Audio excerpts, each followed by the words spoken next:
hablar de Halloween y hablar de hablar de Halloween y del Día de Muertos, tendríamos que ir a lo que dice la Biblia, porque hay muchas teorías, hay muchas explicaciones. Usted se va a encontrar en internet cantidad impresionante acerca del Halloween y del Apocalipsis, pero que la canción del Halloween y del Día de Muertos, perdón, es que creo que tengo que hablar ya del Apocalipsis, pero no es el tema del día de hoy. Hay muchos videos, hay muchas prédicas, hay muchas enseñanzas, muchos artículos publicados en internet acerca del Halloween y acerca del Día de Muertos. Hay muchas enseñanzas al respecto.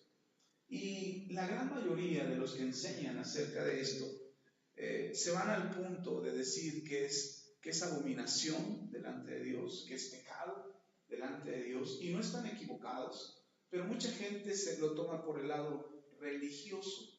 Es decir, no hay una explicación muy clara acerca del tema, y mucha gente se confunde porque lo llevan tan arraigado en su tradición, lo llevan tan arraigado en su familia, o a veces a los niños en la escuela se les pide que vayan disfrazados, y las mamás no saben qué hacer, no saben qué decirle a la maestra, o no saben qué decirle al niño, porque luego el niño ve a todos los niños disfrazados y luego se hace una caravana aquí en Valle de Chalco. El año pasado fue impresionante para mí.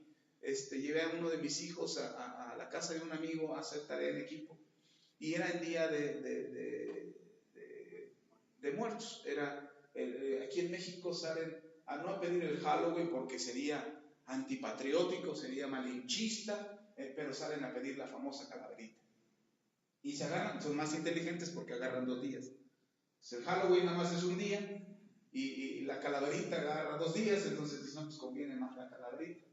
Y a mí me sorprendió el año pasado, de verdad que estuve impresionado. El año pasado no expliqué este tema, o no di este tema, al menos no profundamente, pero ni invertí tanto tiempo en ello. Pero me llamó mucho la atención la cantidad de gente, el mar de gente que sale a recorrer las calles. Es impresionante, de verdad. Yo me sorprendí cuánta gente sale con sus niños disfrazados, los adultos salen disfrazados. Incluso me sorprendió ver un desfile,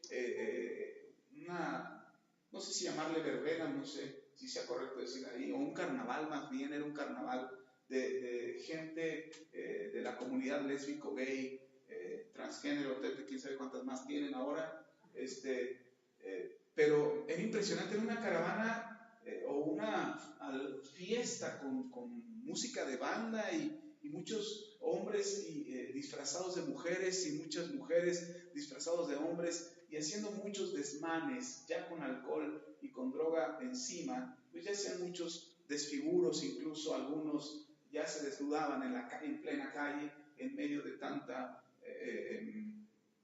algarabía y tanta bulla que llevaban, y la música y tanta gente. A mí me sorprendió verlo. Fue aquí en la avenida, en la avenida Cuauhtémoc, casi llegando a la Tesosomoc. Me los encontré ahí, iban deteniendo el tráfico, y los que venían ahí, yo me orillé, porque no se podía avanzar. Dije, mejor me espero. Me orillé a un lado de la calle, y lo que me llamó mucho la atención es que hombres disfrazados de mujeres se salieron de la fiesta a la que llevaban, y se fueron a orinar ahí en una esquina. Y yo dije, ¿cómo es posible? Y familias pasando que llevaban a sus niños disfrazados, y niños ahí, y veían esto, y dije, no, cada vez se corrompe más el asunto. Ya ha dejado de ser algo noble, algo puro, algo, bueno, porque de puro no tiene nada, pero algo con buenas intenciones, para corromperse a este grado. Y es impresionante la cantidad de gente disfrazada que iba pidiendo filas en las rosticerías, filas en las tiendas, filas en las panaderías, esperando que les dieran su calaverita. Y negocios con bocinas y música, y teniendo ahí a la gente formada para darles algo. Pero era impresionante, las filas no eran de 2, 3 personas, eran de 50, 60 gentes formadas, esperando que les dieran algo en esos negocios. No sé si les estaban dando algo realmente valioso, o era solamente la intención de estar formados ahí y esperar que se les diera algo. Eso me llamó mucho la atención. Yo dije, el próximo año no puedo dejarlo pasar. Es importante que la iglesia sepa qué es lo que está pasando y qué es lo que esto provoca en el, qué es lo que esto provoca en el ambiente, qué es lo que provoca en nuestras ciudades, qué es lo que provoca en nuestras familias y a qué le estamos dando lugar. ¿Dónde se origina? ¿Cuál es el origen de esto? ¿Dónde se originó? ¿Cuál es el principio? ¿Qué dice la Biblia al respecto? Y es importante que lo sepan. Y ustedes, no se trata, insisto, que bien como iglesia, como pastores, como la autoridad espiritual que tenemos sobre sus vidas, bien podríamos obligarles a no participar de esto, con la instrucción directa de su pastor diciéndoles, hermanos, no lo hagan. Pero si Dios no nos obliga, ¿por qué nosotros tendríamos la autoridad para obligarles a no hacer o a hacer ciertas cosas? Y no se trata de obligarlos, pero que sí ustedes tengan la información, que tengan el conocimiento, cuál es el origen de todo esto, dónde parte y qué nos dice la Biblia al respecto. Amén. Así es que vamos a entrar en el tema y lo primero que vamos a ver y lo primero que tenemos que saber es que tanto el Halloween como el Día de Muertos, ambas celebraciones son una tradición. No es algo que esté establecido como una cultura o como una idiosincrasia, como se nos ha enseñado o como se les enseña a los niños en la escuela, que se les dice es la tradición, perdón, es algo cultural. Se les enseña incluso en la escuela como algo cultural. Y dice, lo tienes que saber. Y tienes que saber qué significa y tienes que participar de ello porque es parte de la cultura mexicana. Es parte de nuestra cultura. Y una de dos, o somos mexicanos o somos aztecas. Pero de aztecas nada más tenemos la cara porque ya no somos aztecas. Nosotros ya no somos aztecas. Tenemos nuestros antecesores, nuestros orígenes en esta nación. Sí son de los aztecas, de los mayas, de los toltecas, de los olmecas y de todos los ecas que ha habido y de los imecas también. Entonces, estamos aquí en México, pero esas son nuestras raíces. Pero ya no somos nosotros aztecas. Mi nombre es náhuatl, mi nombre es del sexto rey azteca, del imperio de los aztecas, del mero de los conquistadores aztecas. Fue un gran conquistador, un gran rey, pero yo no me considero azteca, ni me comparo con ese rey, ni digo, yo soy como aquel rey, ¿no? O yo soy el rey, yo sigo siendo el rey, no, tampoco. Pero yo sé que hay cosas en nuestra cultura que tenemos que saber y que tenemos que respetar y que tenemos que honrar. Pero de repente nos ponemos muy patrióticos en estas fechas, como en el 16 de septiembre, que todos son mexicanos y se pintan la bandera y ponen bandera en la casa. Pero México no se construye el 16 de septiembre. O sea, no somos mexicanos el 16 de septiembre, somos mexicanos todo el año. Y como mexicanos, si tiras la basura el 5 de enero en la calle, y igual tiras basura, igual tranzas o igual te corrompes cualquier día del año, estás dañando a México. Y no porque el 15 de septiembre o el 16 de septiembre grites ¡Viva México!, te vuelves más mexicano o ayudas más a tu nación. Igual con estas tradiciones, no por celebrar estas tradiciones nos volvemos más mexicanos o honramos más a México. Son tradiciones, y si fuera solo cultura, como toda la cultura que existe en el mundo, así, si quisiéramos enseñarle a nuestros hijos realmente este ámbito de la cultura, si realmente fuera algo cultural en la celebración de los muertos, entonces, y tanto énfasis en enseñarlo y en transmitirlo a los niños, tendríamos que tener también la capacidad para enseñarle a los niños música, por ejemplo. Eso también es cultura. O a pintar, a desarrollar sus cualidades para pintar y dibujar y crear arte. Eso también es cultura. O tendremos que enseñarle a los niños también a leer un buen libro. E insistirle a los padres que sus hijos lean, en lugar de insistirles que se disfracen. Porque es también cultura. Entonces, si realmente fuera un asunto de cultura, con solamente leerlo, informarles y es más, aclararles a los niños qué es lo que significa, porque parte del conocimiento que desarrolla la cultura, o más bien parte de lo que la cultura implica es tener el conocimiento acerca de la cultura. Entonces tendríamos que enseñar a los niños también cuál es el origen de eso y qué es lo que significaba y qué representaba. Si decimos, no, es que nuestros antepasados, los aztecas, lo hacían, hay que hacerlo por tradición como ellos, entonces tendríamos que enseñarles qué era la cultura de los muertos. Y tendríamos que enseñarles a los niños que en los aztecas los mejores guerreros eran los que se sacrificaban y los que morían. En lugar de darles una medalla y colgárselas en el cuello, más bien les ponían un machete y les cortaban la cabeza a los mejores guerreros. Eso es lo que tendríamos que enseñar a los niños. Y que en la cultura de nuestros antepasados, la muerte sí representaba una victoria, pero también representaba una catástrofe. Entonces tendríamos que enseñarles eso a los niños si realmente queremos transmitirles la cultura. Pero no se les enseña, y se les enseña una tradición como si fuera cultura. Y eso es algo importante. Dice la Escritura en Primera de Pedro, hablando de tradiciones, Primera de Pedro capítulo 1,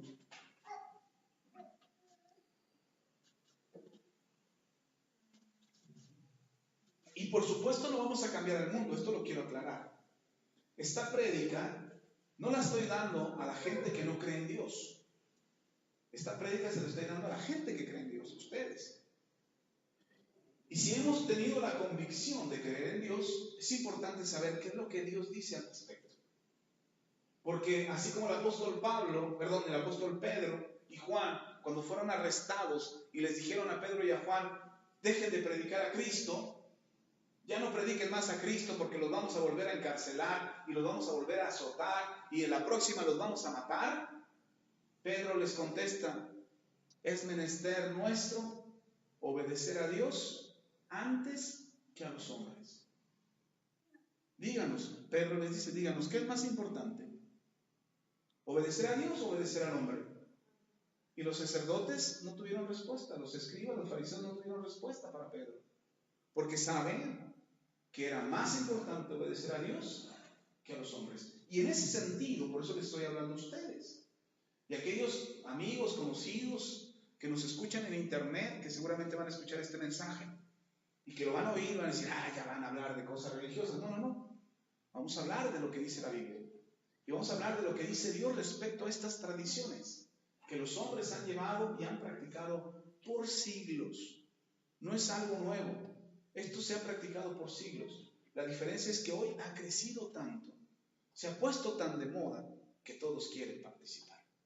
Entonces vamos a ver qué dice la Escritura. En Primera de Pedro capítulo 1, leamos desde el versículo 17 en adelante, hasta el 21. Dice la palabra, y si invocáis por Padre a aquel que sin acepción de personas juzga según la obra de cada uno, conducíos en temor todo el tiempo de vuestra peregrinación, sabiendo que fuisteis rescatados de vuestra vana manera de vivir, la cual recibisteis de vuestros padres, no con cosas corruptibles como oro o plata, sino con la sangre preciosa de Cristo, como de un cordero sin mancha y sin contaminación, ya destinado desde antes de la fundación del mundo, pero manifestado a los postreros tiempos por amor de vosotros, y mediante el cual creéis en Dios, quien le resucitó de los muertos y le ha dado gloria para vuestra fe y esperanza, y que vuestra fe y esperanza, sean en Dios. ¿En quién está nuestra fe? En Dios. ¿Y en quién nuestra esperanza? En Dios. Entonces nosotros tenemos fe en Dios y tenemos nuestra esperanza en Dios. Nosotros no estamos esperando que aparezca Superman para salvar al mundo. Nosotros no estamos esperando que finalmente un político sea honesto y ahora sí gobierne correctamente nuestra nación para que nos vaya bien. Nosotros estamos teniendo nuestra esperanza en Dios y nuestra confianza está en Él. No importa quién gobierne, no importa si aparece Superman o no en la escena. El que nos da nuestra esperanza es Dios. El único que puede darnos esperanza para que las cosas sean mejores es Dios. Y entonces tenemos nuestra esperanza en Él. Y dice ventajosamente la Biblia, gracias para nosotros, dice la Biblia, nuestra esperanza no avergüenza. Así es que lo que esperamos que Dios haga, no seremos avergonzados. Dios lo hará. Amén. Pero dice también que nuestra fe está puesta en Dios. Pero la fe implica no solamente creer en Dios. La fe implica confiar en Dios. Entonces confiamos que lo que Dios ha determinado es mucho mejor para nosotros, incluso lo que nosotros mismos queremos. Dios tiene cosas buenas para nosotros y necesitamos conocer cuál es su voluntad y qué es lo que Dios ha dicho. Así es que si confías en Dios, entonces creerías también que lo que Dios dice es verdad. Amén. Partiendo de eso, dice el apóstol Pedro, regresando unos versículos otra vez, dice el versículo 18, sabiendo que fuisteis rescatados de vuestra vana manera de vivir. Amén. ¿Fuimos rescatados de qué? Teníamos una manera de vivir vana, es decir, inútil. La manera en como nosotros vivíamos sin Dios era una manera inútil. No servía para nada. Igual te iba bien, igual te iba mal. Igual cambiaba tu situación, igual no cambiaba. Y entonces te esforzabas y en todo lo que te esforzabas finalmente no tenía un fruto. Porque muchas veces lo bueno que hacíamos no se reflejaba en nuestros hijos. Lo bueno que hacíamos no tenía una bendición para nuestros hijos. Hoy, a diferencia, lo que tú hagas en Dios, lo que tú hagas en Cristo, no solamente te bendice a ti, sino que también bendice a tus hijos. Y a los hijos de tus hijos hasta 1000 generaciones, como dice el Escritura. Entonces, hoy nosotros confiamos en que nuestra manera de vivir no es inútil. De hecho, la Biblia dice que todo lo que hagamos, Dios tiene una recompensa para nosotros. Así es que nada de lo que hagas hoy en Cristo Jesús, con Dios en tu vida, nada de lo que hagas es inútil. Todo tiene una recompensa. Amén. Ok. Entonces, antes vivíamos de manera vana. Y me llama mucho la atención lo que dice el apóstol Pedro. Dice que esta vana manera de vivir te llegó por un extraterrestre que te secuestró en tu nave espacial y te llevó y te lavó el cerebro y entonces tú vivías de esa manera. ¿Dónde recibimos esta vana manera de vivir? Dice ahí. ¿Cómo era la vana manera? ¿De quién la recibiste? ¿De quién? ¿De tus papás? La manera en cómo tú vivías, la aprendiste de tus papás. Mire, cuando somos chavos, cuando estamos niños, nuestros papás son nuestros héroes. Son nuestros héroes. Lo que diga papá, sí. Si tu papá dice, y le preguntas a tu papá, eres un niño, y le preguntas a tu papá, papá, ¿cómo nacen los niños? Y tu papá dice, mira, una cigüeña viene, va al cielo, lo envuelven en un pañal, los traen del cielo y los bajan aquí las cigüeñas. El niño que cree, que sí, y anda viendo las cigüeñas, ahí a ver dónde. Y cuando nace su hermanito, dice, ya vino la cigüeña. Sí, porque el niño creyó a sus papás. El niño va a creer lo que sus papás le digan.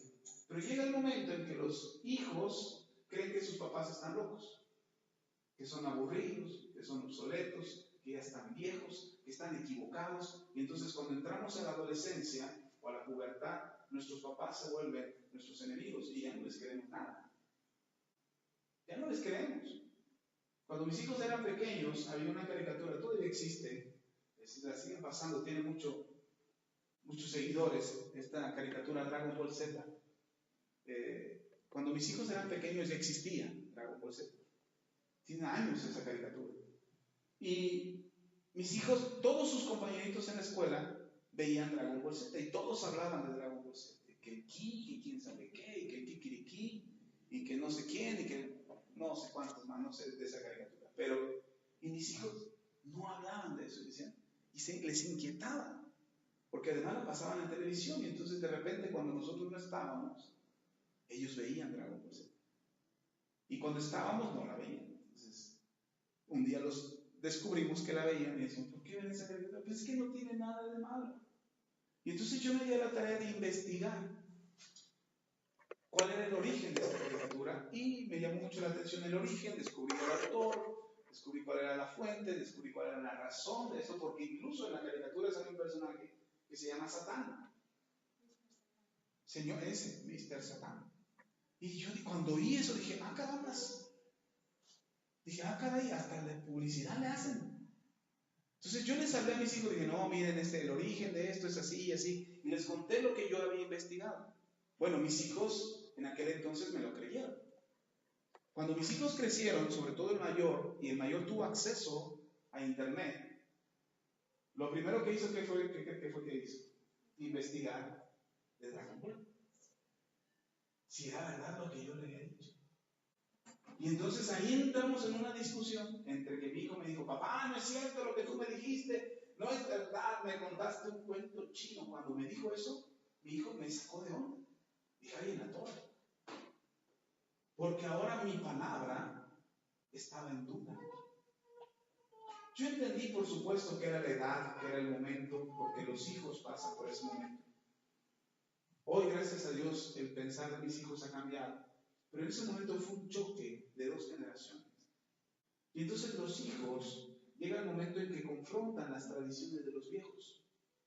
Las cosas que los viejos hacen por tradición, las cosas vanas que los adultos hacen en casa, de repente los hijos lo cuestionan. Por ejemplo, cuando son niños y tienen la cena, no sé, la cena de Navidad, y ahí tienes a los niños y los niños están contentos. Cuando están jóvenes, ya no se quedan a la cena. Ya nada más están esperando que termine para poder salirse con los amigos. Y si pueden irse antes, se van antes. ¿Por qué cambió? ¿Qué es lo que cambió? Simplemente ahora el niño o el joven considera que esa tradición no aplica para ellos. Pero ¿qué pasa cuando esos mismos niños que primero creyeron todo lo que los papás les decían y que de repente entraron en esa edad de cuestionar lo que los papás decían, ahora se vuelven padres? Regresan a las tradiciones que vieron en sus abuelos, en sus padres, porque eso es lo que ellos saben que mantenía unida a la familia. Y es a través de las tradiciones que tratamos o procuramos mantener unida a la familia. Cuando las tradiciones no es algo más que cosas vanas que hemos aprendido, que nos ayudan o que nos hacen creer que eso funciona. Y el apóstol Pedro dice, antes ustedes tenían estas cosas vanas en sus vidas y que aprendieron de sus padres, las recibieron de sus papás. Esas son las tradiciones. Las tradiciones van de generación en generación y se van aprendiendo de una generación a otra generación. Y los hijos aprenden como lo hacía la mamá, como lo hacía el papá, como lo hacían los abuelos. En mi casa, en mi familia, con mis hermanas y mis padres y mis sobrinos, hay una tradición muy, muy arraigada, que es la reunión de Navidad o de fin de año, cualquiera de las dos, pero es vernos en una de las dos fiestas, en Navidad o en fin de año. Generalmente lo hacemos en Navidad. Y la tradición es reunirnos todos y cenar juntos. Pero no solamente reunirnos, sino también hacer un brindis todos los que estamos en la casa. Y bueno, mientras éramos solamente los hijos con sus matrimonios, pues el brindis duraba 1 hora, 30, 40 minutos, porque cada quien levantaba su copa o su bebida, lo que tuviera en la mano, y hacía un brindis, decía cómo le había ido ese año, agradecía lo que estaba por venir, proyectaba sus metas del próximo año, y pues eso duraba entre 30 a 40 minutos. Éramos aproximadamente 10 adultos que estábamos y la mayoría hacíamos nuestros brindis. Pero los hijos de mis hermanas y los míos empezaron a involucrarse en el brindis. Entonces ahora la familia, no somos 10 adultos. Ahora la familia somos, la última vez, si no me equivoco, contamos 32 personas. Entonces el brindis no dura 40 minutos. El brindis a veces dura hasta 3 horas. Y entonces empezamos a cenar a las 3 de la mañana. Entonces ya el último año dijo mi papá, ¿y si primero cenamos? Porque ya somos muchos. Y los niños participan, el más chiquito de la edad de Aarón, todos participan. Y claro, el más chiquito dice, ¡Feliz Navidad! Y ya todos, ¡bravo! Habló el niño, ¿no? Pero hizo su brindis. Pero somos muchos ahora. La tradición está a punto de cambiar. Esa tradición que teníamos de hacer un brindis, de cenar juntos, está a punto de cambiar. ¿Tiene algo malo que cambie? No. ¿Pero qué cree? Que a algunos en la familia les incomoda. Y entonces el año pasado que mi papá dijo, ¿y si primero cenamos? No faltó quien dijera, no podemos romper lo que hacemos cada año. Primero es el brindis. Y sí, cenamos otra vez hasta las 3 de la mañana. Pero es una tradición. Es algo que está aprendido. ¿Y sabe dónde lo aprendimos? Con mi abuela. Cada Navidad que veníamos a la Ciudad de México a celebrar Navidad con mi abuela, la mamá de mi mamá, hacíamos eso. Pero éramos un chorronal, nada más que el brindis era más rápido. Generalmente lo hacían los cabezas de familia. Pero falleció mi abuela. Y entonces ya no nos reuníamos con mis tíos y mis primos. Entonces cada quien se separó por familia y cada quien hacía la misma tradición que hacíamos con mi abuelita, pero ahora cada quien con sus familias. Y ahora mi papá y mi mamá ya son mayores y yo creo que en algunos años más, yo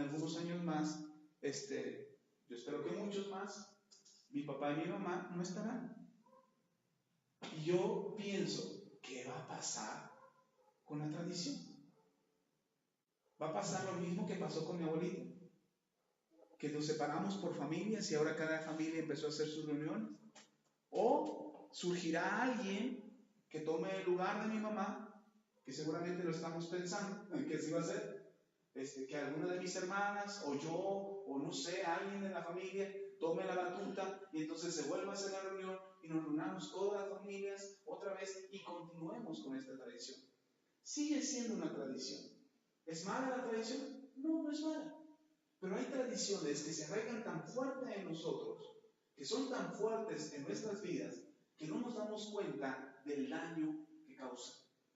No deja de ser una tradición mala. Les aclaro, la tradición de mi familia de reunirse el fin de año no deja de ser una tradición vana, porque igual nos vemos a fin de año, nos reunimos y cada vez que nos reunimos nos sentamos toda la familia a comer y somos un chorronal que nos sentamos a comer y es como si fuera la cena de Navidad y platicamos y bromeamos y jugueteamos y a veces las comidas duran 3 horas, 4 horas porque en lo que platicamos y hacemos los comentarios en la mesa y hacemos todas las cosas, las pláticas se extienden y la sobremesa se extiende y luego los niños empiezan a jugar sus juegos de mesa y eso se alarga. Entonces no tiene algo de malo, de hecho no reniego de esa tradición. Me gusta estar con mi familia, me gusta reunirnos en el fin de año y me gusta la cena de Navidad porque la cena de Navidad o la reunión, la cena de Navidad o año me gusta porque ha cambiado el tono de la reunión. Ahora oramos por ellos, ahora damos gracias a Dios por los alimentos, ahora bendecimos a la familia, ahora nos permiten testificar de Cristo en la cena, ahora mis propias hermanas y mis sobrinos incluyen a Dios en sus testimonios y dicen gracias a Dios esto, gracias a Dios lo otro, gracias. Eso no pasaba hace 10 años. Hoy pasa y entonces digo, algo está cambiando en esto. Algo está cambiando en esta tradición. Y quiero aclarar esto. No deja de ser una tradición vana. De hecho, mi papá estaba en contra de esa tradición. Dice, no, ¿para qué hacemos tanto, mi dote? Compramos unos pollos rostizados y se acabó y ya, ¿para qué hacemos tanto? No, pero no, es como la familia sigue creciendo cada vez. Los hijos de mis hermanas ya se están casando. Ahora ya tienen sus propios hijos, entonces imagínense, ya están mis papás, mi generación, la generación de mis sobrinos y ahora sigue la siguiente generación. Y no tarda en seguir la siguiente generación.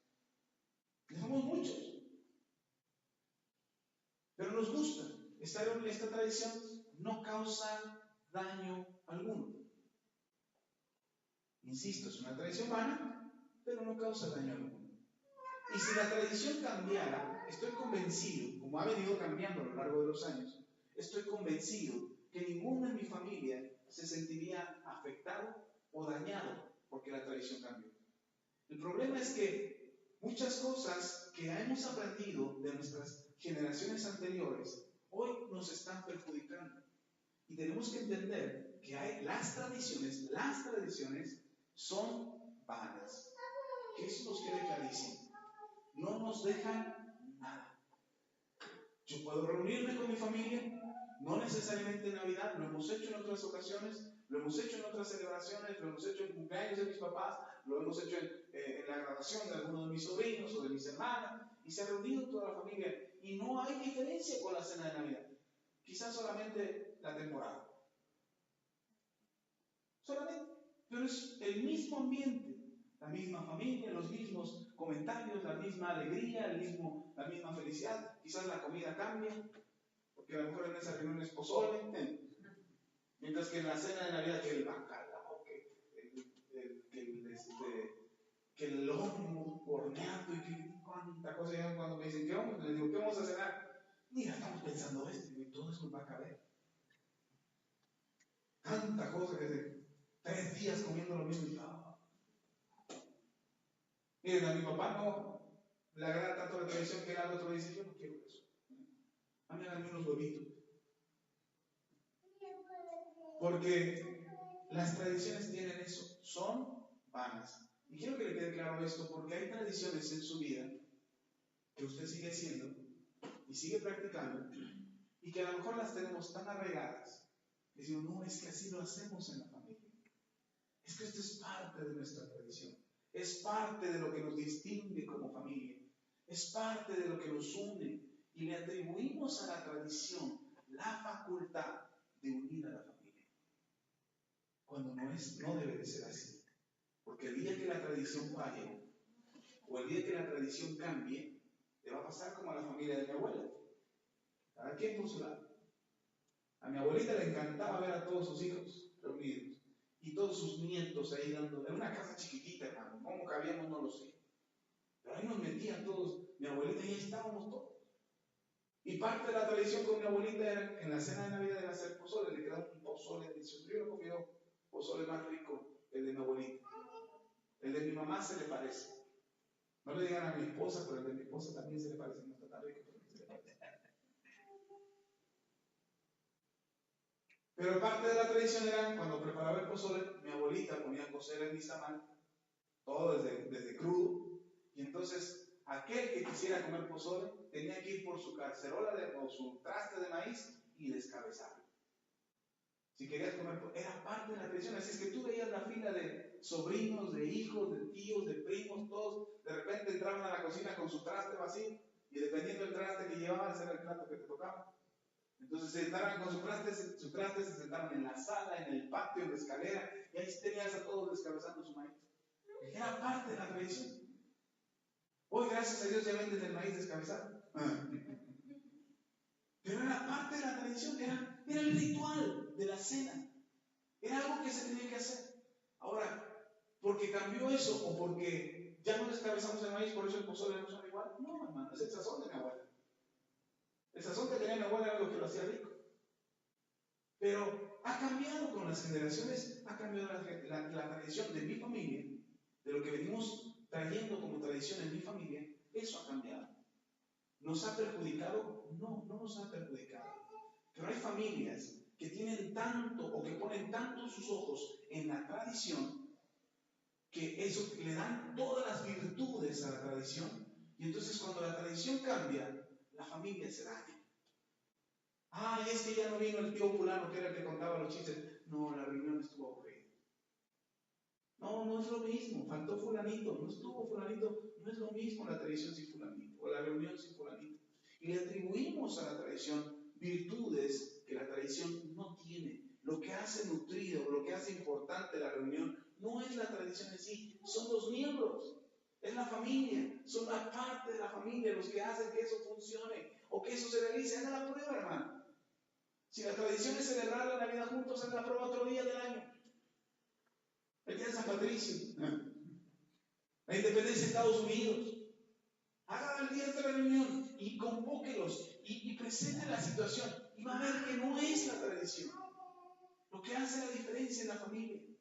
Y entonces, cuando la familia depende de la tradición se vuelve importante para mantener unida la familia. Y eso es lo que hace que las tradiciones se vuelvan tan valiosas hoy en día. Y una de ellas es precisamente el Día de Muertos o el Halloween. Se ha vuelto tan importante para las familias que le dan atribuciones a esta celebración, atribuciones que no tiene la celebración, atribuciones que ni siquiera Dios mismo respalda. Porque hay incluso familias que levantan el altar de muertos creyendo que lo están haciendo para Dios, creyendo que a Dios le agrada eso. diciendo, es que Dios quiere que le pongamos altar a los muertos. No es cierto, Dios no quiere eso. Sin embargo, está tan arraigado eso, porque se une, la tradición del Día de Muertos se une con la Iglesia Católica. La Iglesia Católica respalda eso. Y entonces, como la Iglesia Católica respalda la tradición de levantar un altar para los muertos, entonces creen que eso es algo que Dios les está pidiendo. Como la tradición del 12 de diciembre. El 12 de diciembre es una tradición muy arraigada en México. Y usted le pregunta a un sacerdote, bueno, un alto sacerdote, y usted le dice, teológicamente, si usted le pregunta a un sacerdote y le dice, teológicamente o bíblicamente, explíqueme en qué parte de la Biblia o en qué parte Dios pide que se haga este sacrificio. El venir de rodillas a la villa, el azotarse de espalda, el hacer una peregrinación desde Ozumba hasta la villa, o desde el fin del mundo, porque luego viene desde quién sabe dónde. Explíqueme. Y el sacerdote le va a decir, no la hay. No hay. No hay una explicación ni bíblica ni teológica para esta tradición. Pero usted puede ver cómo la tradición se pasa de generación en generación. Otra vez vuelvo al ejemplo del 12 de diciembre. La peregrinación que se hace a la villa. Usted puede ver a los adultos peregrinando hacia la villa y digo, bueno, ya como adultos ya, son grandecitos y saben lo que hacen. Pero llevan a los niños. Los llevan en carriolas y los llevan andando. Yo no sé si usted alguna vez lo hizo.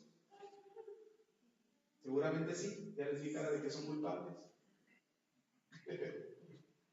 Si lo hicieron alguna vez, quizás por ignorancia o por tradición, no hizo una diferencia en su vida. Ni con Dios, ni con los suyos.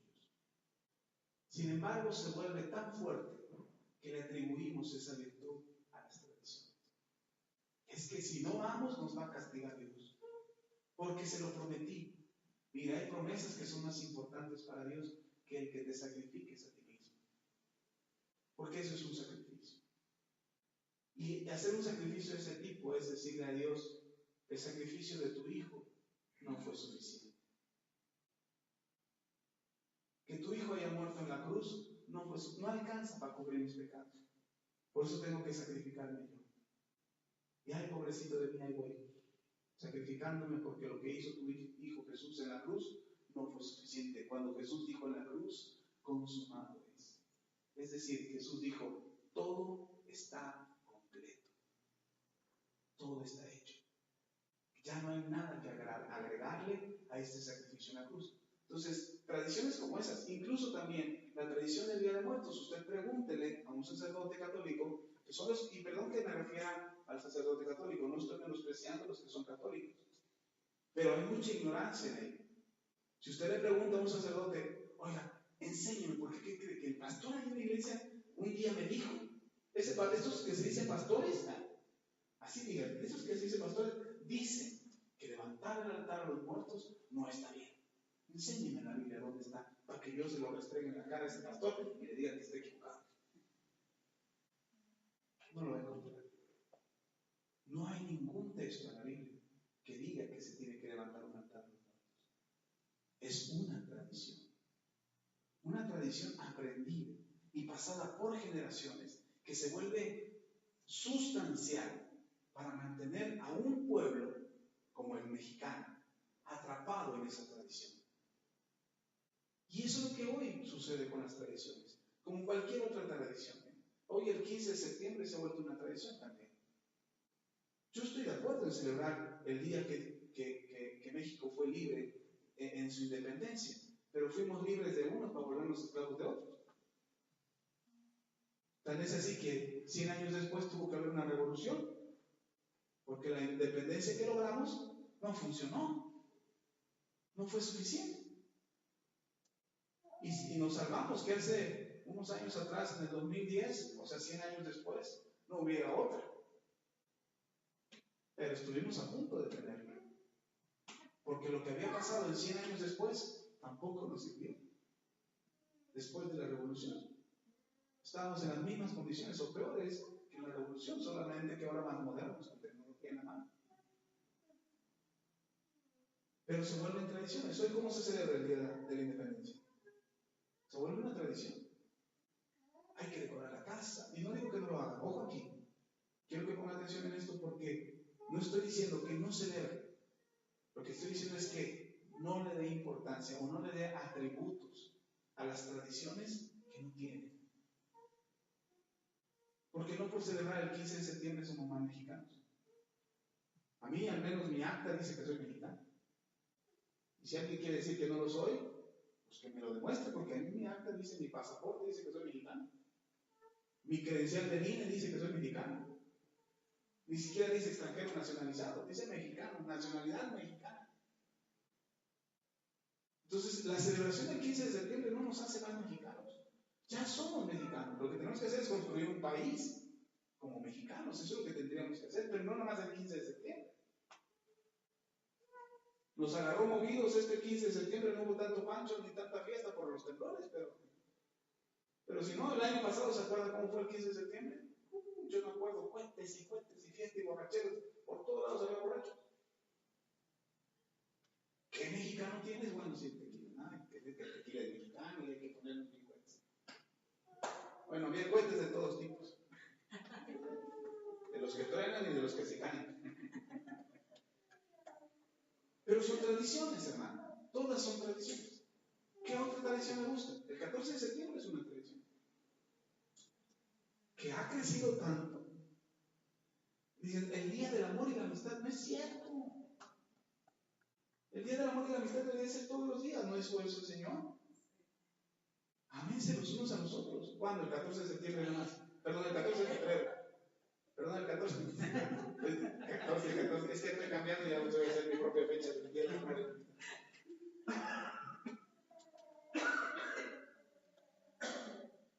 El día de las madres. Como nos menospreciaban a los papás, ya tuvieron que incluir el día de los padres para que no nos ofendiéramos. Pero ni siquiera tiene un día específico el día de los padres. El tercer domingo de julio, o de junio, ¿cuándo es? Junio, sí, después de mayo, ¿no? El tercer domingo, no sabe ni cuándo cae. Pero se está volviendo una tradición también el día de los padres. Cualquier fecha que usted quiera traer a la memoria, conforme se arraigue en las familias, se volverá una tradición. E insisto, hay tradiciones que no son dañinas, pero hay tradiciones que sí son dañinas. Yo les he dicho aquí en la iglesia, cuando en algún año hemos llegado a celebrar el Día de las Madres, o al menos mencionarlo, yo les he llegado a decir, hermano, no es el día, es todo el año. Ame a su madre y honre a su madre todo el año, no nada más el 10 de mayo, nada más tiene mamá el 10 de mayo. Bueno, algunos nunca tienen ya, pero no tiene que ser una tradición. No tiene que ser una tradición, sin embargo, se vuelve una tradición.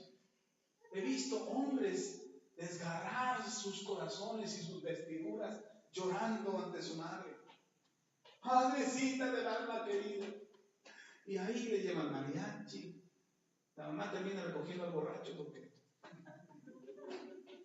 el hijo se emborracha en lugar de honrar a la mamá. Pero eso sí, hay que celebrarle a la mamá. Y se vuelven tradiciones, hermano. Mucha gente une a sus familias por las tradiciones. Y aquí el apóstol Pedro nos dice que son vanas. ¿Son qué? En otras palabras, ¿cómo le dije que era vano? Inútil. Las tradiciones son inútiles. Ahora, si hay una tradición en tu casa y una tradición en tu familia, cerciórate, asegúrate que esa tradición no te aleje de Dios. Honrar a tu mamá no está mal. Ay, pastor, yo ya no lo voy a celebrar el día, porque las mamás se van a venir contra mí, ¿no? Sí, pastor, el único día que me dan regalos y ahora dice que ya no. No, sigan honrando a sus mamás el 10 de mayo. El problema es que una tradición te aleje de Dios. Ese es el problema. Y tanto el Halloween como el Día de Muertos son dos tradiciones que te alejan completamente de Dios. Y no es cosa mía, leamos en la Biblia. ¿Por qué estas tradiciones te alejan de Dios? Porque Dios estableció que no deberíamos de hacerlo. Lea primero, vamos a ver primero en Levítico, capítulo 19, ahí en su Biblia, al principio de la Biblia, usted va a encontrar en el tercer libro, en el libro de Levítico, capítulo 19, dice la Escritura en el versículo 28. Levítico 19, 28 dice: no haréis rasguños en vuestro cuerpo por un muerto, ni imprimiréis en vosotros señal alguna. ¿Quién lo dice? Yo Jehová. Ay, para los que les gustan los tatuajes, ahí se los cuelo también tantito. Pastor, entonces no me puedo hacer tatuajes. Ay, tan bonitos que se ven. Ay, y los que ya tengo, pastor, pues ya se los deja, ya que. Quíteselos con ácido. No, no es cierto. Ah, no es cierto, no es cierto. No vaya a hacer eso. No es. Si se los hizo antes de saber esto, pues ya se los hizo, ya que. Ahora, si se los hace después de saber esto, ya es un asunto entre usted y Dios. Ay, es que están bien, uno bien bonito. Miren, el otro día vi. Estaba en una escuela donde van japoneses, tienen una conexión con esta escuela, y van japoneses a dar clases, a implementar proyectos y algunas cosas. Y resulta que estábamos platicando con un japonés que habla español, y por cierto lo habla muy bien, y de repente a la escuela llegó una jovencita con un tatuaje, se le veía bonito, tenía unas letras japonesas aquí grabadas en el cuello, estaba muy bonito, bien hecho el tatuaje. Entonces llega la muchacha y se sienta mero enfrente de nosotros. Y entonces el japonés ve el tatuaje y se empieza a reír. Y yo le digo, ¿qué tiene? Es que ya viste lo que dice ahí. Pues sí, ya lo vi, pero no lo entiendo, no hablo japonés. Dice, no puede ser que se haya puesto eso en el cuello. Y le digo, ¿qué dice?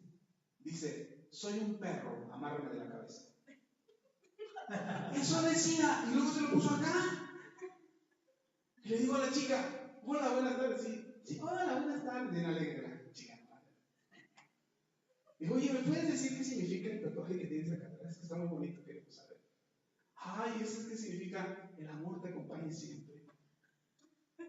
Digo, ¿y eso quién te lo dijo? Ay, en lugar de esto me lo pusieron. Ay, si quieres te le voy a echar. Digo, no, ni loco.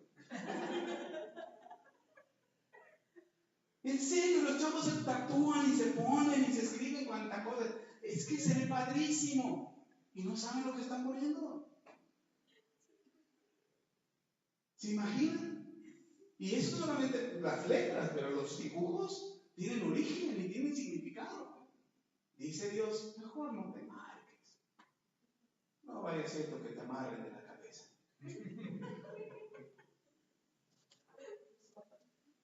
Híjole, yo cuando, ya después me reía yo con el japonés, ¿no? Ya le decía, no te burles, no sabe ella ni lo que se puso. Pero bueno. Y algo que dice Dios, no te dañes tu cuerpo a causa de los muertos. Yo no pudiera decir, pastor, pero el altar que se levanta en el Día de Muertos, uno no se anda lastimando el cuerpo. ¿Sabe cuánta gente deja de comer por poner el altar? ¿Cuánta gente deja de ver otras prioridades de la familia porque tiene que poner el altar? ¿O cuánta gente se endeuda por un crédito para poder poner el altar? Hay gente que de verdad se sacrifica físicamente por poner un altar. Y no estoy diciendo que se esté tasajeando el cuerpo o que se esté cortando el cuerpo. Estoy diciendo que hace un sacrificio a su cuerpo o a su vida por poner el altar. Y dice Dios, no lo hagas. No hagas eso por los muertos. Y ahorita vamos a ver por qué no debemos hacerlo por los muertos. Pero lea otro pasaje conmigo para que no diga, ay, el pastor nada más está inventando. No, lea conmigo. Deuteronomio capítulo 14. Ahí adelantito de Levítico, 2 libros adelante. En el capítulo 14 dice el Señor, Deuteronomio 14. Y otra vez vuelve a decir al Señor, hijos sois de Jehová vuestro Dios. ¿De quién sois hijos? De Jehová. de Jehová vuestro Dios. No os sajaréis, que quiere decir no te cortarás, ni te raparás a causa de muerto. No te cortes el cabello, porque había gente que lo hacía, por tradición se cortaban el cabello a causa de sus muertos. Ni tampoco te cortes a causa de los muertos. Mire, hoy hay no ahorita, pero hace unos 2, 3 años atrás, empezó, ya sucedía antes, no quiere decir que empezó hace 3 años, ya sucedía antes, pero hace 3 años para acá empezó muy de moda que los jovencitos empezaran a cortar. Que se cortaran. Y entonces surgió la preocupación, se puso muy de moda que los muchachos se cortaran los brazos o las señoritas se cortaran entre la entrepierna. Y se lastimaban, era literal, se cortaban. Y eso se puso muy de moda. Y se puso de moda, los chamacos no sabían ni por qué, pero era la moda. ¿Sabe por qué se puso de moda? Porque se empezó a hacer por los muertos. Los amigos de suicidas, era tanto el dolor que sentían por ellos, por la pérdida de sus amigos, que se empezaron a lastimar mucho. No tomaban la decisión de quitarse la vida como sus amigos lo habían hecho, pero ellos lo hacían por sus amigos, como diciendo, por mi amigo, no me voy a quitar la vida como tú, pero haz de cuenta que me la estoy haciendo. Y lo hacían para no dejar de sentir el dolor de la pérdida de su amigo. Es decir, cuando perdieron a su ser querido, porque se suicidó, ellos sentían tanto dolor por la pérdida de ellos, que con el paso del tiempo, pues como todo dolor, llega a pasar. Entonces con el paso del tiempo, pues sus vidas continuaban, surgían las alegrías, surgían los tiempos de felicidad, pero ellos no querían dejar de sentir dolor por aquel ser que amaban y que habían perdido. Entonces, como ya no les dolía en el alma la pérdida de su ser querido, ya había pasado un tiempo, entonces empezaron a lastimarse por ellos. Y una de las razones por las que surgió esto de la cortada era por eso. Pero los que lo imitaron después, por la moda que surgió, porque se corría la voz, porque unos pasaban la voz a otros y decían lo que se estaban haciendo, entonces por esa causa se corrió la voz y lo empezaron a hacer sin saber por qué. Y entonces empezaron a hacerse adictos al dolor por lastimarse. Y eso fue una de las cosas que pasaron. Entonces dice el Señor, no te lastimes, no te cortes, no te sajes. No te hagas heridas en tu cuerpo, a causa de los muertos. Dios quiere que nosotros, y también eso de cortarse el cabello, raparse, dice tampoco lo hagas por los muertos. Entonces, ¿por qué Dios habla de esto?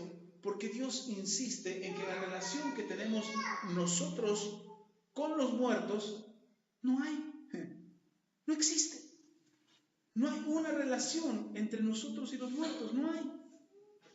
Mire, bendito sea Dios que los muertos están. Y que los muertos no pueden mirar lo que hacemos los vivos, y los vivos no podemos mirar lo que hacemos los muertos. No podemos, no hay forma, no hay conexión. No hay manera de ver lo que está pasando en el inframundo y los del inframundo puedan venir hacia nosotros. Uno puede decir, pastor, ¿y los testimonios que hay de los que visitaron el infierno y de los que fueron al cielo? Habría que ver realmente cuál es el testimonio que están dando. Porque todo testimonio que Dios permite, cuando Dios permite o te permite ver algo, por ejemplo, si Dios te permite ver el cielo, será para que tú glorifiques a Dios y des testimonio del cielo y de lo hermoso que es. Y si Dios te permite ver el infierno y el sufrimiento que está teniendo la gente en el infierno, que no es el infierno realmente, es el Seol, porque el infierno va a ser más duro de lo que es el Seol. Si Dios permite que alguien vea lo que está pasando en el Seol, seguramente es para que des testimonio de lo que Dios está, del amor de Dios, para que la gente se salve y no vaya para allá.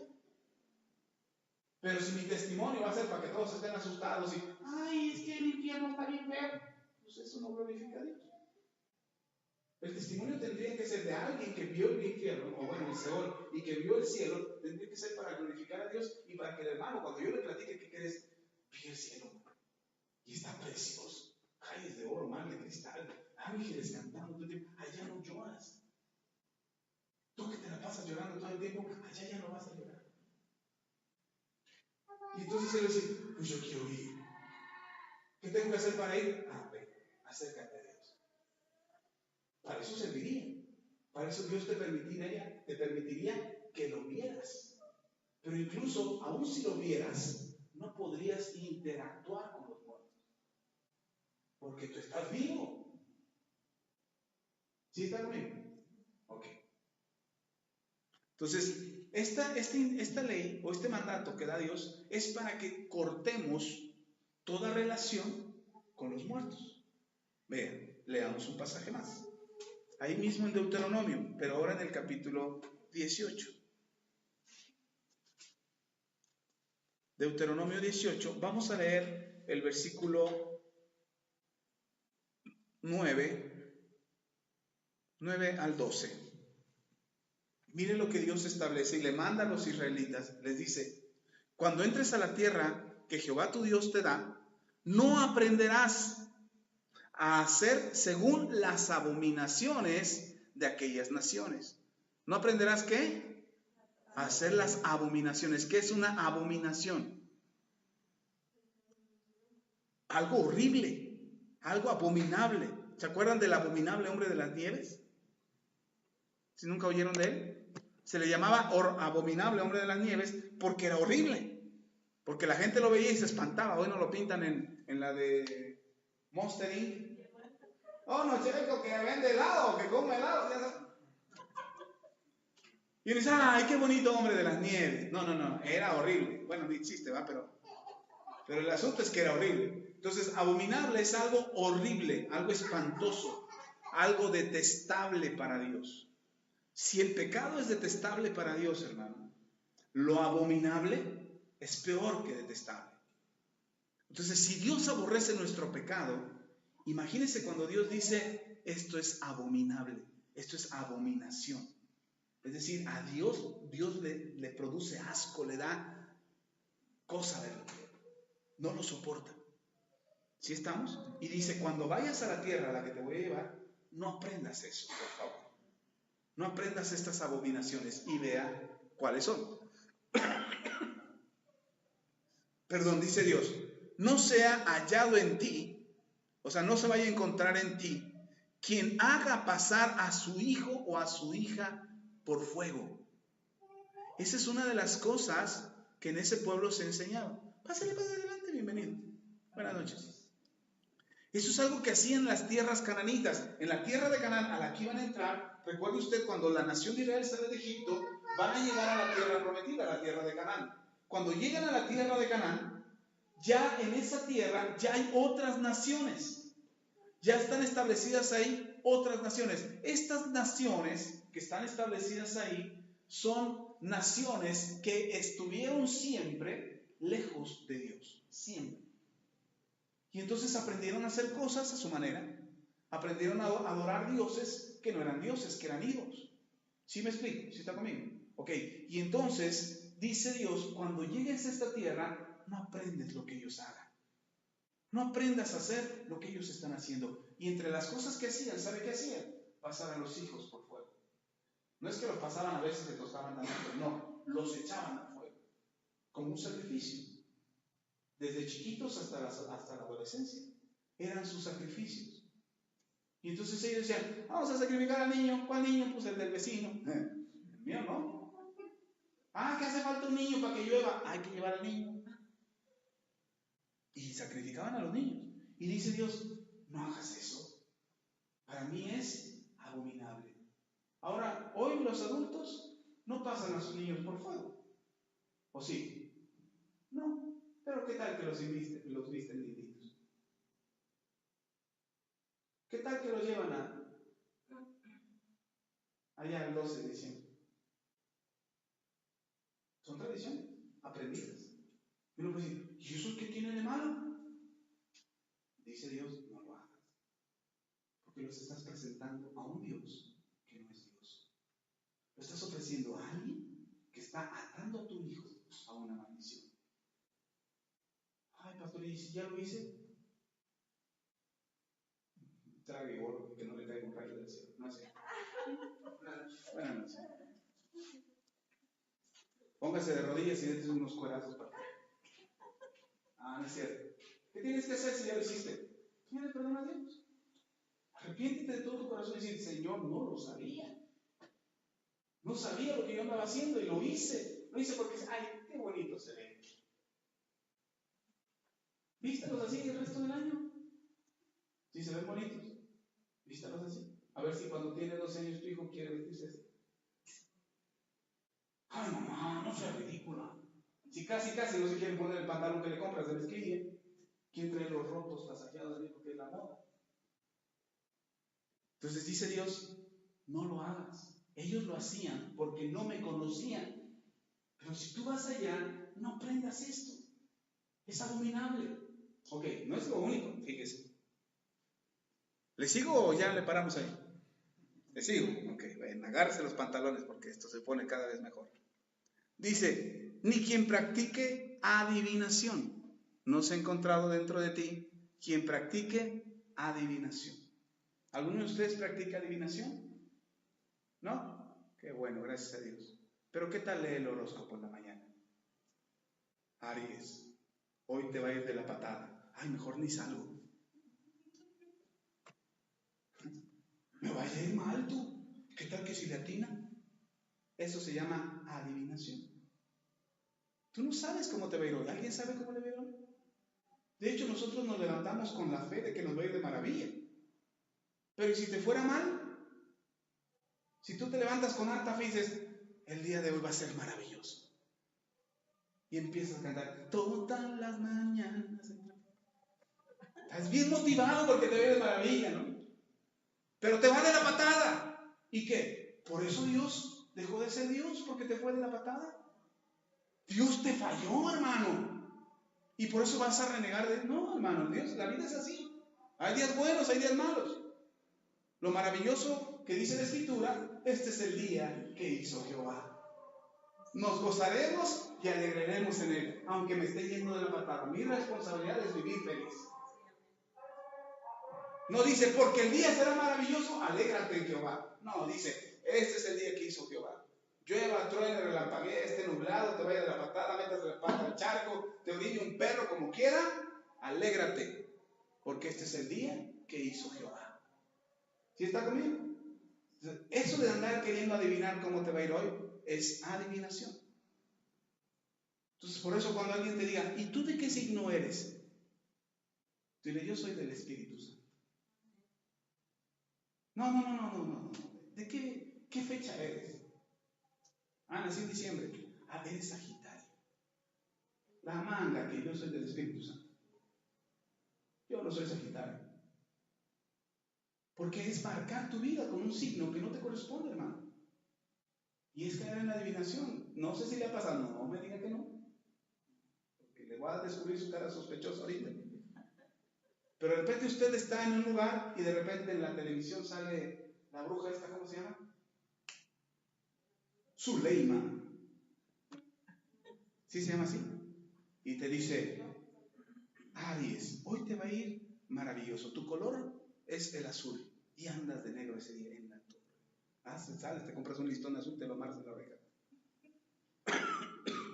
Tu número de suerte es el 10. Híjole, nada más llega 9. No, traigo ni 10 pesos. Y ahí andas pensando que la vida te va a ir mal porque a alguien se le ocurrió adivinar tu futuro. La adivinación no es lo... Mire, el engaño, Satanás siempre ha sido un imitador de lo que Dios hace. Y una de las cosas que Dios estableció para mostrarnos el futuro es la profecía.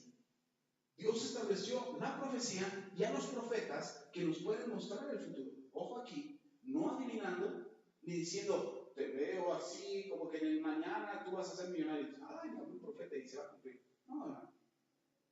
Dios va a hablar de lo que viene a tu vida para enderezar tu vida.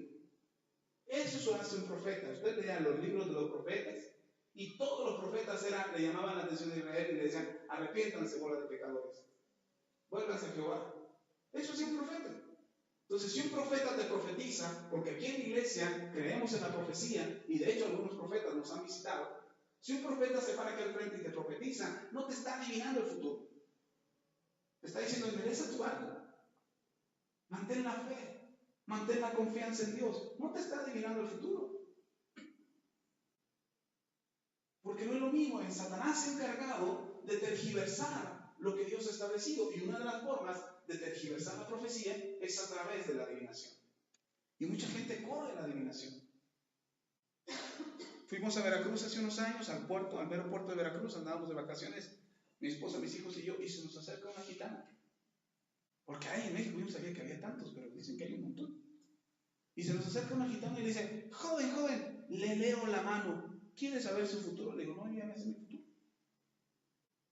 Le leo su futuro, venga, y me quiere agarrar la mano y le saco la mano. Y me dice, no me tenga miedo. Le digo, no, miedo no lo tengo, usted me va a tener miedo a mí. Ay, ¿por qué? Le digo, porque soy un hijo de Dios y creo en la verdad. Y lo que usted está haciendo está en contra de Dios. Arrepiéntase. Que se da la vuelta y que se va.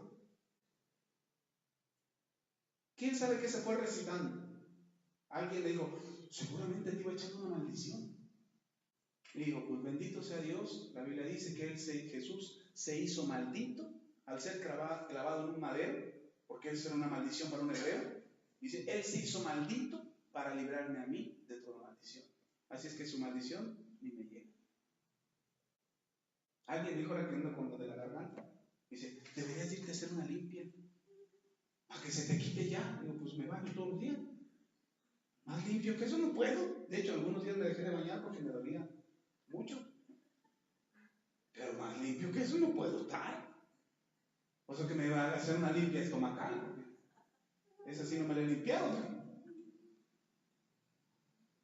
Pero de verdad la gente se engancha y la gente se la cree. Si alguien te dice que hay una maldición sobre ti, tú puedes decir tranquilamente, yo soy libre de toda maldición. Jesús se hizo maldito, clavado en un madero, para que yo fuese librado de toda maldición. Así es que, mi hermano, tú no tienes maldiciones en tu vida. ¿Estamos? Ok. Y no termina ahí en donde seguimos. Ahora se aguanta, usted dijo que le siguiera. Ni agorero. El agorero es algo así como el brujo, que recurre a los instrumentos como los que leen el café o los que leen el tarot. Ese es un agorero.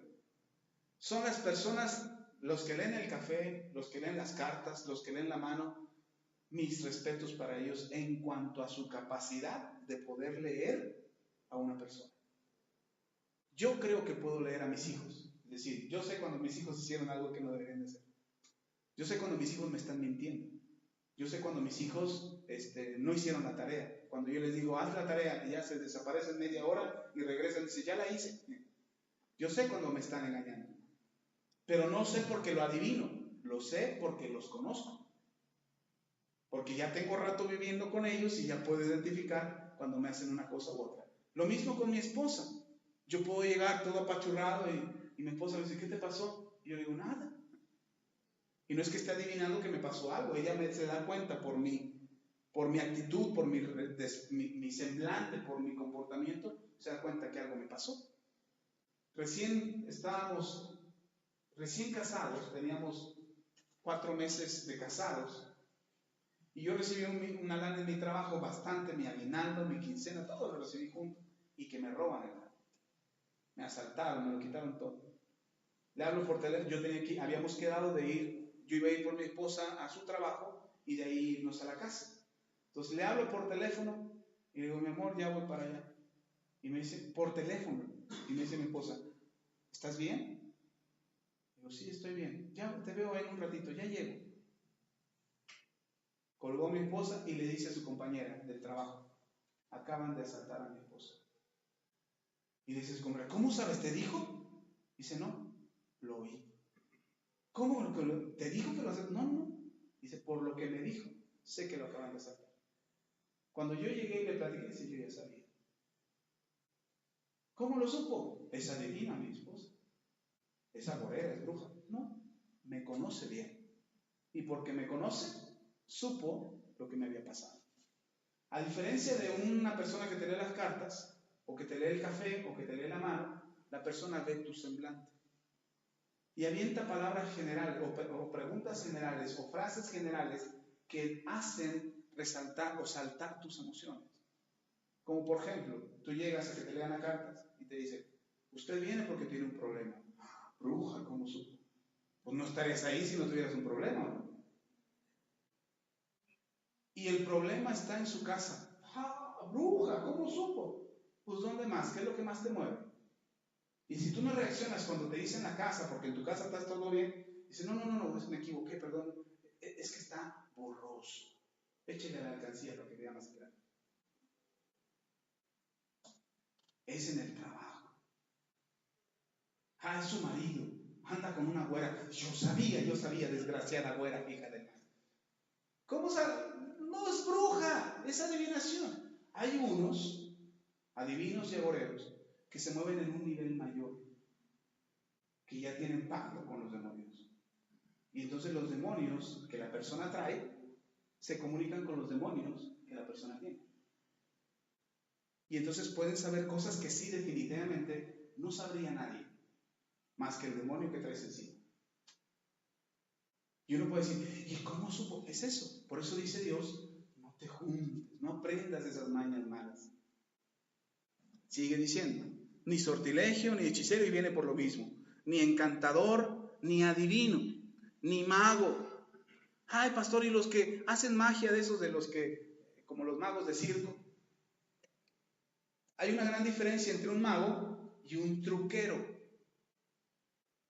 El truquero usa trucos, o sea, artimañas o movimientos o herramientas, como por ejemplo desaparecer una carta. La habilidad está en las manos, nunca desapareció la mano. Perdón, nunca desapareció la carta. Nunca desapareció la carta. Recién veíamos un documental de estos llamados magos, que está mal dicho que sean magos, no son magos, pero de estos magos donde les fallaron los trucos. Y unos terminaban con un clavo en la mano, y otros terminaban con el dedo cortado, uno terminó matando a su decano. ¿Eso qué tiene de magia? Son trucos que fallaron. Hay una gran diferencia entre un mago y un truquero. Hoy le llamamos magos a los truqueros, porque se oye más así, más rimbombante, más apantallador. Es mago. Y sí, hay magos que a mí, bueno, de estos truqueros, que me han sorprendido y dicen, wow, tiene una habilidad, qué barbaridad. Pero no son magos. El mago usa o recurre a las cosas del diablo o a la magia del diablo para hacer hechizos. Existen los hechizos. Yo he escuchado gente que dice, ay, no, yo no creo en eso. No, porque no creas, no existen. Sí existen. Pastor, mire, estos magos que recurren a los recursos del diablo son lo que conocemos como brujos. Son los brujos de hoy en día. Y hoy nos la han pintado con Disney, nos han pintado que existen las brujas buenas y las brujas malas. Y existe la magia blanca y la magia negra. Todo eso es contra Dios. Todo, absolutamente todo. Ok, termino con esto porque ya me pasé, no va a haber tiempo para... Bueno, si ustedes si quieren se quedan. Versículo 12. Dice, porque es abominación para con Jehová cualquiera que hace estas cosas, y por estas abominaciones Jehová, tu Dios, echa a estas naciones de delante de ti. ¿Cuál fue la razón que Dios permitió que la nación de Israel llegara a la tierra de Canaán y corriera a esas naciones que ya estaban ahí por 400 años? ¿Por qué uno decía, ay, Dios malo, corrió a esa gente pobrecita, ahora quedaron damnificados y sin casa? Porque hicieron todo lo que Dios aborrecía. Y Dios dice, yo no quiero que esas naciones los contaminen a ustedes. Entonces van a quitarlos de esa tierra, porque para empezar esa tierra es suya. Dios se la prometió a Abraham y era de ellos. Solo que se fueron un tiempecito a dar una vuelta en el desierto, 400 años, y cuando regresaron ya estaba poblado eso. Pero los propietarios eran ellos, y las naciones ahí lo sabían. Ellos sabían que esa tierra era de Abraham y de su descendencia. Lo publicaron en sus propios edictos y en sus propios decretos. Cuando vinieron a la nación de Israel decían, vienen los de la tierra, los que son dueños de esta casa. Y vinieron y corrieron esas naciones. ¿Por qué causa Dios permitió que eso pasara? Porque ellos hicieron lo aborrecible delante de Dios. Entonces, este mandato que está escrito aquí en Deuteronomio nos da testimonio de lo que Dios aborrece. ¿Sí estamos? Ok, vamos a hacer una pausa ahí, no terminamos el tema. Seguimos dentro de 8 días con este tema. Apenas vamos a entrar a lo escabroso, a la razón del por qué usted no debería de participar de estas cosas. Primero ya vio, es un mandamiento. Dios establece que no tiene que participar. Ahora, insisto lo que dije al principio, no es obligarlos a ustedes a hacer algo que ustedes quieren hacer, pero es necesario que usted sepa lo que esto provoca y lo que esto causa. ¿Estamos? Ok, vamos a orar para dar terminada esta reunión y que el Señor traiga convicción a su corazón. No se trata de convencerlo de nada, esa no es mi labor.